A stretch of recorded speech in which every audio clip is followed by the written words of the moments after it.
Women's Day? Absolutely. Yeah. I would like to think I do it all the time. I like the positive discrimination.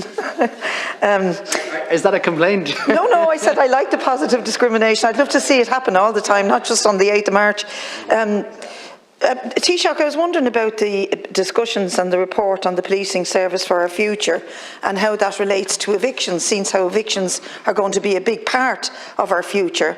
And was there any discussion or training of Gardaí how to deal with these issues? Because I had experience in the past, particularly as a councillor, but also as a TD, to be called to the scenes of evictions. And when I'd called the Gardaí, despite my rank as a local representative, they would tell me it's a civil matter, nothing to do with them, despite, in many cases, the evictions being illegal. And then if you compare that to what we saw in Frederick Street, one of the most famous evictions that's happened in recent years, where the guards were called in military style to back up the bailiffs.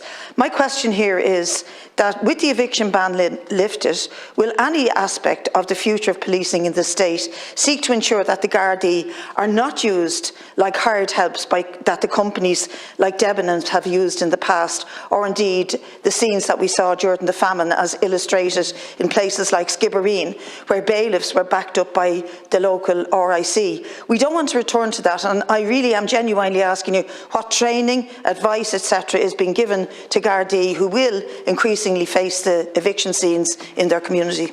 Just in relation to evictions, I think we often mistakenly in Ireland use the term eviction interchangeably with notices to quit, that they're not the same thing.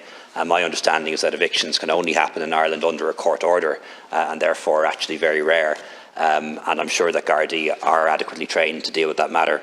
But as we are talking about the Gardaí and respect for the Gardaí, I think it would be remiss of me not to bring attention of the House to a document recently produced by People Before Profit, the case for a left-wing government getting rid of Fianna Fáil and Fine Gael.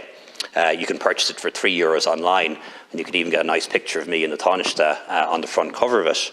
And in this document, we're told that the rich, using their control over the media, will try to turn the population against a left-led government led by Deputy MacDonald. They will deploy the police and the army to move against the elected left-wing government. And it's not just the Gardaí that are going to be involved in this conspiracy. It's the Irish Independent, the Irish Times, RTE, even primary teachers, the GAA, and taxi drivers are all part of this conspiracy to overthrow the elected left-wing government under the leadership of MacDonald, assisted by People for Profit. Look! It's very interesting debating. It's very interesting debating with members of People for Profit in the chamber.